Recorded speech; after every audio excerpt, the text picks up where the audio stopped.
दोस्तों, इतिहास का पन्ना हमें बताता है कि जर्मनी में जब हिटलर राज आया तो उन साइंटिस्ट को जर्मनी छोड़ना पड़ा जो जूज यानी यहूदी थे या फिर जिनके ग्रैंड पेरेंट्स यहूदी थे।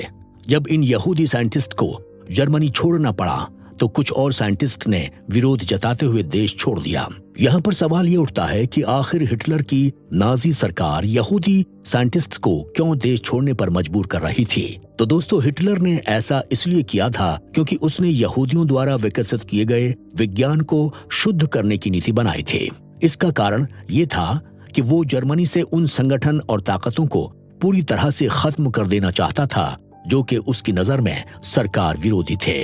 कई साइंटिस्ट के देश छोड़ने का नुकसान जर्मनी को साफ तौर पर हुआ। आपको जानकर हैरानी होगी कि नाजी हुकूमत की पॉलिसीज के कारण जिन साइंटिस्ट ने जर्मनी छोड़ा उनमें एक नाम एल्बर्ट आइंस्टीन का भी है। साल 1933 में आइंस्टीन जर्मनी छोड़कर हमेशा के लिए United states of America shift हो गए। यूं तो हाइजेनबर्ग नाजी पार्टी के एक मेंबर थे, पर पार्टी में उनका ज्यादा रोल सीधे तौर पर नहीं था। पार्टी का मेंबर होने के बावजूद उन्होंने नाजी सरकार के विरोध में आवाज उठाई थी।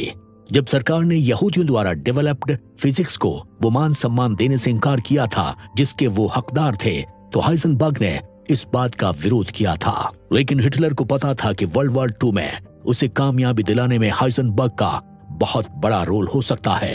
हाइजेनबर्ग भी दिल से देशभक्त थे, इसलिए जर्मनी की मदद भी करना चाहते थे। ऐसे में दोनों ने मिलकर काम करना शुरू किया। हाइजेनबर्ग का काम था बम बनाना और नाजी सरकार की जिम्मेदारी थी बम बनाने के लिए रिसोर्स का इंतजाम करना। जर्मनी एटम बम क्यों नहीं बना सका था, इस पर जब भी चर्चा होती है तो एक बात जरूर निकल कर आती है कि हिटलर की नाजी सरकार अपनी रिस्पॉन्सिबिलिटी निभाने में फेल हुई और इसीलिए हाइजेनबर्ग जर्मनी के लिए बम नहीं बना सके। दोस्तों, हाइजेनबर्ग की शख्सियत को समझना आसान नहीं था। उनके बारे में जानकर ऐसा कहा जा सकता है कि वो एक कॉम्प्लेक्स फिगर थे। उनमें फिजिक्स को सीखने और उससे कुछ नया करने की ललक तो थी ही, साथ ही वो बड़े देशभक्त भी थे। साथ ही वो अपने थॉट्स को आजादी के साथ कहने के लिए भी जाने जाते थे। वो जर्मनी को अपनी नॉलेज की मदद से जीत दिलाना चाहते थे। इन्हीं कारणों से कहीं उनका जिक्र नाजी सिंपैथाइजर के तौर पर होता है तो कहीं उन्हें इस बात का क्रेडिट भी मिलता है कि उन्होंने नाजी के खिलाफ आवाज उठाई थी। हालांकि अब इस बात पर भी अब डिबेट छिड़ चुकी है कि जर्मनी ने एटॉमिक बॉम्ब बनाया भी था या नहीं।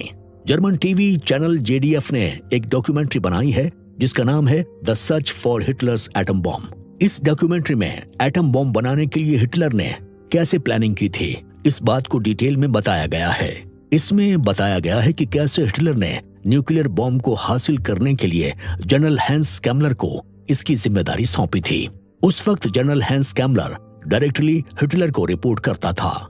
इस डॉक्यूमेंट्री की माने तो इस दौरान जर्मनी ने 2 न्यूक्लियर बॉम्ब की टेस्टिंग कर ली थी, लेकिन जब इस बात की भनक अलाइड पावर यानी कि यूनाइटेड स्टेट्स, ग्रेट ब्रिटेन और सोवियत यूनियन को लगी तो सबने मिलकर हिस्ट्री का सबसे बड़ा एयरबोर्न ऑपरेशन चलाया और जर्मनी पर अंधाधुंध धमाकों की बरसात कर दी। इस ऑपरेशन का ऐसा असर हुआ कि मई 1945 में अलाइज ने बर्लिन पर कब्जा कर लिया और नाजियों को सरेंडर करना पड़ा।